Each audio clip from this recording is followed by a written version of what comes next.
புறம் வலைக்காட்சிக்கு உங்களை அன்புடன் வரவேற்கிறோம். நம்ம இன்றைக்கி பார்க்க போகிற காய்கறி பீட்ரூட்டு. பீட்ரூட்னாலே குழந்தைங்களுக்கு பிடிக்காத ஒரு காய்கறி, அப்படி தானே? பீட்ரூட் சாப்பிடவே பிடிக்காத குழந்தைங்களுக்கு. ஆனால் பீட்ரூட்டில் பார்த்திங்கன்னா பழங்களை விட அதிகமான சத்துக்கள் இருக்குது. 12 வகையான சத்துக்கள் இருக்குது. விட்டமின்ஸ் இருக்குது, இரும்பு சத்து இருக்குது, நார் சத்து இருக்குது, அப்புறம் கால்சியம் சத்து இருக்குது, நிறைய சத்து இருக்குது பீட்ரூட்டில். அந்த பீட்ரூட் அல்வா எப்படி செய்கிறதுதான் நம்ம இன்றைக்கி பார்க்க போகிறோம். பாருங்கள், பீட்ரூட்டு நல்லா நான் புட்டலசல் எடுத்து அதில் நல்லா சலிச்சு வச்சுருக்கேன். நிறைய பேர் பீட்ரூட்டை அப்படியே நறுக்கி வேக வைப்பாங்க. ஆனால் இந்த மாதிரி நீங்கள் புட்டலசலில் நல்லா சலித்து வேக வச்சிங்கன்னா நல்லா ருசியாக இருக்கும். குக்கருக்குள்ளே பாருங்கள், 1 கிலோ பீட்ரூட் எடுத்திருக்கேன். நல்லா புட்டலசலில் அலசி குக்கருக்குள்ளே வச்சு ஒரு 5 விசில் வைங்க. 5 விசில் வச்சிங்கன்னா அந்த பீட்ரூட் என்ன செய்யும், நல்லா வெந்துடும். ஆனால் காய்கறி மாதிரி தான் இருக்கும். ஆனால் நல்லா வெந்துடும். நீங்கள் குக்கருக்குள்ளே வச்சு 5 விசில் வச்சு எடுத்துட்டிங்கன்னா நல்லா பாருங்கள், எடுத்துட்டிங்கன்னா நல்லா வெந்திருக்கும். அதில் நான் என்ன பண்ணியிருக்கேன், இனிப்புக்கு சர்க்கரை சேர்த்துருக்கேன். நீங்கள் வேணும்னா நாட்டு சர்க்கரையும் சேர்த்துக்கலாம், இல்லைனா மண்டை வெல்லமும் சேர்த்துக்கலாம். நான் வந்து சர்க்கரை எடுத்திருக்கேன். சர்க்கரை வந்து பெரிய டம்ளருக்கு 2 டம்ளர், அதாவது நல்ல பெரிய டம்ளருக்கு 2 டம்ளர். அதாவது அது நான் போட்டிருக்கிறது 300 கிராம் ஒரு டம்ளரோட அளவு. அப்போ நான் 1 கிலோ பீட்ரூட் வெந்த உடனே எப்படி இருக்குது பாருங்கள், அதுக்கு 600 கிராம் சர்க்கரை போட்டிருக்கேன். நாட்டு சர்க்கரைனா அதை விடையும் கொஞ்சம் கூட போடணும், 2.5 டம்ளர் போடணும் அந்த டம்ளருக்கு. நாட்டு சர்க்கரைனா மண்டை வெல்லம்னா அதே டம்ளருக்கு நல்ல பொடிச்ச மண்டை வெல்லத்தை 2 டம்ளர் நீங்கள் போட்டுக்கலாம். அது உங்கள் இனிப்பு சுவைக்கு ஏற்ற மாதிரி போட்டுக்கலாம். நான் இன்றைக்கி இதில் போட்டிருக்கிறது சீனி போட்டிருக்கேன். அந்த பீட்ரூட் வெந்த பீட்ரூட்டில் நீங்கள் அந்த சீனியை போட்டோடனே தண்ணியாக இலகிரும். அடுப்பை இப்போ நீங்கள் கூட்டி வச்சுக்கலாம். நல்லா இலகனாப்பில் இருக்குது பாருங்கள். குழந்தைங்களுக்கு பீட்ரூட்னாலே பார்க்க சாப்பிடவே மாட்டாங்க. கூட்டு வச்சாலும் சாப்பிட மாட்டாங்க, பொரியல் வச்சாலும் சாப்பிட மாட்டாங்க. ஆனால் அல்வாவாக செஞ்சு கொடுத்து பாருங்கள், நல்லா என்ன செய்வாங்க, ருசியாக சாப்பிடுவாங்க. பீட்ரூட்டில் வந்து இரும்பு சத்து நிறைய இருக்குது. உடலில் வந்து ரத்த சோகை இருக்கிறவங்க பீட்ரூட் சாப்பிட்டா என்ன செய்யும், இரும்பு சத்து நிறைய கூடும். இந்த பாருங்கள் நல்லா கொதித்து வருது பாருங்கள் இந்த பீட்ரூட்டு. அதுக்கப்புறம் அதில் வந்து நைட்ரேட் அதிகமாக இருக்கிறதுனால ரத்த அழுத்தத்தை குறைக்கும். நம்ம உடம்புல இருக்கக்கூடிய ரத்த அழுத்தத்தை என்ன செய்யும், பீட்ரூட் வந்து குறைக்கும்.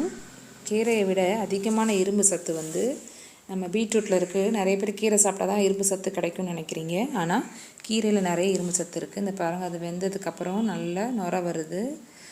சீனியை போட்டுட்டோம். இப்போ தேவையான அளவு ஏலக்காய் பொடி போட்டிருக்கேன். இப்போ நெய்யெல்லாம் நான் எதுவுமே ஊற்றலை, இப்போ தான் ஊற்றுறேன் பாருங்கள். வெந்ததுக்கப்புறம் தான், அதாவது 1 கிலோ பீட்ரூட்டுக்கு நான் 100 கிராம் தான் நெய் ஊற்றிருக்கேன். நிறைய நெய்யெல்லாம் தேவைப்படாது.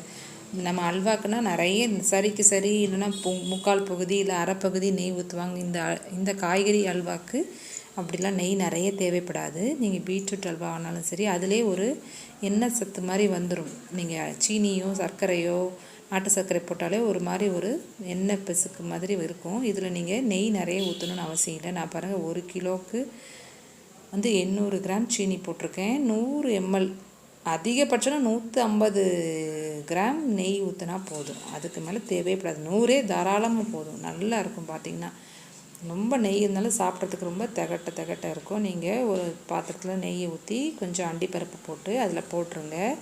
அந்த பீட்ரூட் அல்வாவில் போட்டுட்டிங்கன்னா முடிஞ்சிடும். பீட்ரூட் அல்வா நல்லா வெந்த உடனே நல்லா வாசனை வரும்.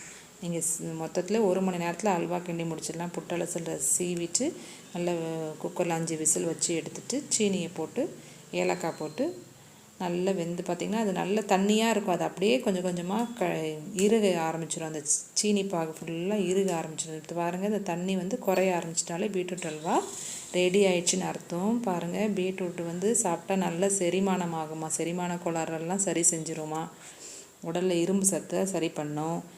அப்புறம் இந்த பாருங்கள், பீட்ரூட் சாப்பிட்றதுனால இந்த கேன்சர் செல்கள்லாம் வளர்ச்சியை கூட என்ன செய்யுமா, தடை செய்யுமா. கால்சியம் நிறைய இருக்குது பீட்ரூட்டில். அதனால் எலும்புகளுக்கும் ரொம்ப நல்லது, பற்களுக்கும் ரொம்ப நல்லது. நீங்கள் என்ன செய்யணும், குழந்தைங்களுக்கு அடிக்கடி இந்த மாதிரி பீட்ரூட் அல்வாவை பண்ணி கொடுக்கலாம், இல்லைனா ஜூஸ் போட்டு கொடுக்கலாம் பீட்ரூட்டை. அது ரொம்ப என்னது நல்லது. பீட்ரூட் நிறைய குழந்தைங்களுக்கு சேருங்க. விலை குறைந்த காய்கறி, ஆனால் சத்து நிறைய உள்ள காய்கறி. கீரையில் கூட பாருங்கள், விலை 10 ரூபா தான் ஒரு கட்டு, ஆனால் நிறைய சத்து இருக்குது. அதை நம்ம சேர்க்க மாட்டோம் குழந்தைங்களுக்கு பிடிச்ச மாதிரி. அதே மாதிரி தான் பீட்ரூட்டும் விலை கம்மி தான், கிலோவே எவ்வளோன்னு உங்களுக்கே தெரியும். மற்ற காய்கறி விசாரித்து பார்த்தீங்கன்னா இருக்கிறதுல பீட்ரூட் விலை கம்மி, நிறைய சத்து இருக்குது. அடிக்கடி என்ன செய்யுங்க, பீட்ரூட்டை வாங்கி கொடுங்க. இந்த பாருங்கள், இந்த நுரை மாதிரி வரும், நுரை மாதிரி வந்துடுச்சுனாலே அடியில் அப்படி நுரைச்சிட்டு வரும். அப்படி வந்துடுச்சுனாலே அல்வா வந்து முடிஞ்சிடுச்சுன்னு அர்த்தம். நிறைய அல்வாலாம் பார்த்திங்கன்னா அப்படியே கிண்டி வந்து அல்வா மாதிரி அப்படியே உருண்டுட்டு வரும். இது எப்படின்னா இந்த நீங்கள் நுரை வந்தோடனே உங்களுக்கு அல்வா ரெடி ஆயிடுச்சுன்னு அர்த்தம். இப்போ அந்த நம்ம பாருங்கள், நெய்யில் போட்டு வச்சுருக்க முந்திரியை போட்டு நீங்கள் நல்லா கிண்டி விட்டுட்டு ஆஃப் பண்ணிட்டாலே போகிறோம். அந்த தண்ணி கொஞ்சம் தான் இருக்கணும் அதில். அந்த மாதிரி பக்குவத்தில் அணைச்சிட்டிங்கன்னா அல்வா மாதிரி இருக்கும், சாப்பிட்றதுக்கு நல்லா அந்த காய்கறியோட சுவையும் அதில் இருக்கும். நீங்கள் இதே மிக்சியில் வேக வச்சு அடிச்சிட்டிங்கன்னா அது ஒரு மாதிரி அல்வா பதம் மாதிரி ஆயிரும். அது வந்து அந்த காய்கறியோட டேஸ்ட் குறைஞ்சிரும். இது மாதிரி புட்டலசில் சீவி செஞ்சு பாருங்கள். பீட்ரூட் அல்வா ரொம்ப சுவையாக ரொம்ப அருமையாக இருக்கும். பாருங்கள், பார்க்கவே நல்லாயிருக்கு. நீங்கள் ஃப்ரிட்ஜில் வச்சு சாப்பிடலாம், ஒரு வாரம் ஆனாலும் கெட்டு போகாது. நல்லா அப்பப்போ தேவைக்கு காலையில் சாப்பாடோட உணவோடு சேர்த்து சாப்பிடுங்க. இட்லி சப்பாத்தி எல்லாத்துக்கும் கூட சேர்த்து சாப்பிட்லாம், நல்லாயிருக்கும். தோசைக்கும் சூப்பராக இருக்கும். குழந்தைங்களுக்கு இது பிடிக்கும். பீட்ரூட் அல்வா நீங்கள் அடிக்கடி என்ன செய்யுங்க, இந்த அல்வா செஞ்சு கொடுங்க. ரொம்ப சுவையான பீட்ரூட் அல்வா உங்கள் கண்ணு முன்னாடி வந்தாச்சு. சாப்பிட்டு பாருங்கள், எப்படி இருக்குன்னு சொல்லுங்கள். அகம்புரம் சேனல் என்ன செய்யுங்க, சப்ஸ்கிரைப் பண்ணுங்கள். உங்களுக்கு பிடிச்ச பீட்ரூட் அல்வா மாதிரி விதவிதமான ரெசிபி உங்களை தேடி வந்துக்கிட்டே இருக்குது.